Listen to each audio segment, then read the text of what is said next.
All right. There's multiple waves in the free agency. And my thing is, Cowboy Nation, there's this week one, and then there's the rest of the wave of the free agency. Then there's the draft.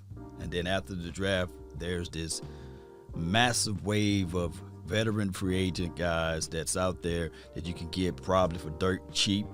And on top of that, the value done settled down and is lower. And the reason why I'm bringing up this topic, because we got Richard Sherman saying that, hey, he believes that he will get signed after the draft. And I'm quite sure that there will be a team that will reach out to Richard and say, hey, man, come on in, dog.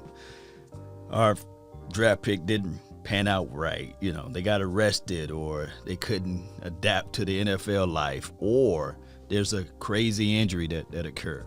We see that happen every time, and most of the time every year. So my thing is, should the Cowboys take a flyer at Richard Sherman? There's cons and pros, right? I look at it like the pros would be, we got to start off with the positive aspect of it, then we'll put the reality in it. The pros would be, you got somebody that knows the system, right? Somebody that pretty much can be just like that with Dan Quinn and can figure out what would need to happen on the field and how he can help the other guys out, like far as like, hey, this is where you need to be at, alignment and assignment. You guys know how that goes in the National Football League. You got to be aligned right and assigned right. And that's the pros of the pros, right? Now, he is long in the tooth. He's not this spring chicken. I think he's going to be, 33 years of age? That's long. That's a long tooth. Now, granted, we've seen these type of operations work before. Like Sue, when he went over to Tampa Bay, he was long in the tooth at 33, 34 years of age, and he still was able to make an impact, right? Even at the amount of snaps that he was able to play out of, but different roles, different positions, different responsibilities. You talking about a defensive back will require a defensive back to do a lot of running, not necessarily power and strength, but it'll be a lot of running. It'll be a lot of picking up and a whole bunch of other things. And we've seen the downfall of Richard Sherman, whether it be speed, the awareness, getting burned, injuries, all of those things plays not a minor role, but a major role. So those are the cons of it, right? When you talk about the injuries, the speed factor, the awareness, the cognitive mindset of being able to be here at that spot and getting beat on certain routes that you just can't cover regardless of what you used to be able to do.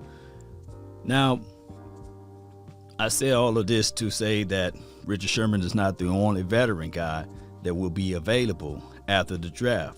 So the Cowboys don't need to just mirror in or laser in on one person. They need to have an open mindset and look at it like, okay, if we didn't get the guys that we wanted to draft, maybe a player went to another team, maybe a player didn't pan out right with their particular system, then that's when they should pick up the phone.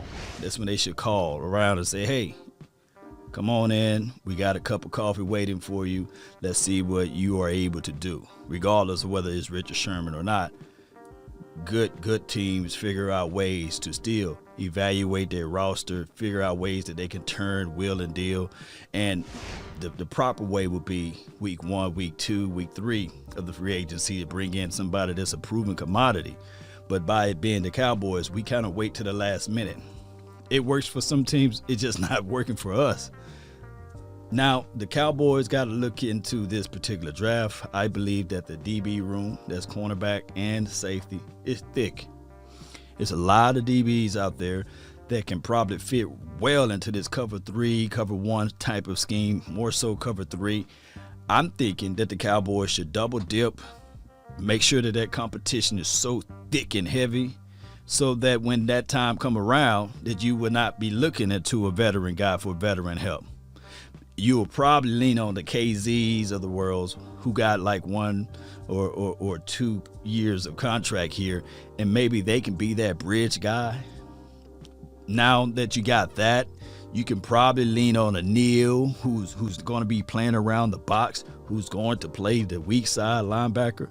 Maybe, just maybe, he can still work with the defensive back, guys and say, hey, this is what the system's supposed to look like. And the people that's already here, Jordan Lewis's and Trevon Diggs, we will see how all of this stuff works out. We will. But that wave of the free agency after the draft is always a crucial one.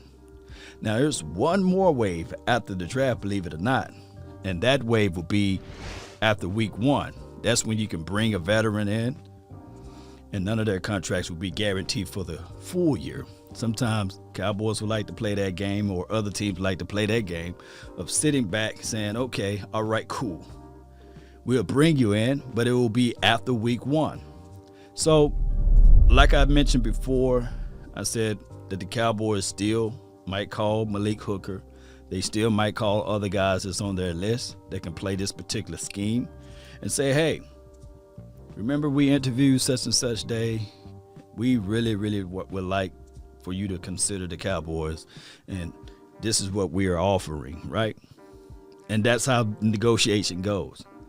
Now, as far as Richard Sherman, he's long in the tooth. He's old.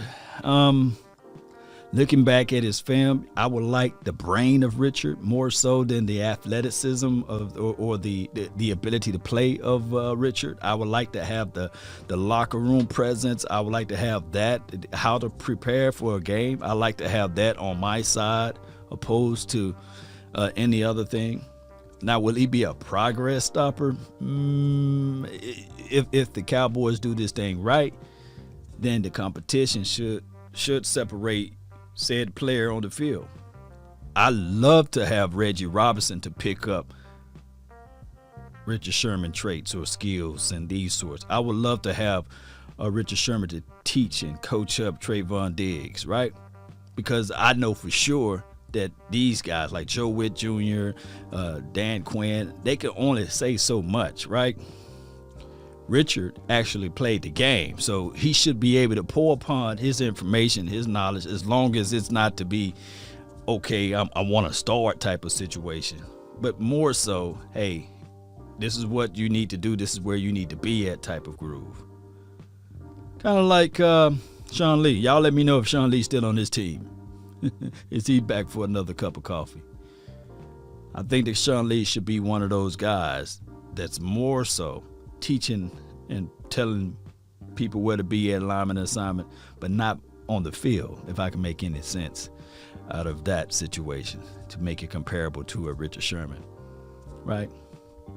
All right, Cowboy Nation, let me know. Post me your thoughts, post me your concerns down below of whether or not you would like to have a Richard Sherman or anybody else. There could be somebody else out there. Or would you like to roll into the 2021 season with a gang of rookies? And, of course, Trevon Diggs, it's his sophomore year. When he was on the field last year, he did a great job. Would you rather have that and have these guys to develop and learn from each other and whoever else we have as it relates to the rookies out there, opposed to bringing in that veteran guy? Post me your thoughts, post me your concerns. They don't have to be Richard Sherman. There's a lot of veteran guys out there, by the way.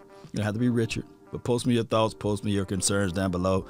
That's been my time. I really thank you all for yours. And remember, you're listening to nothing but the best. Go Cowboys. We out.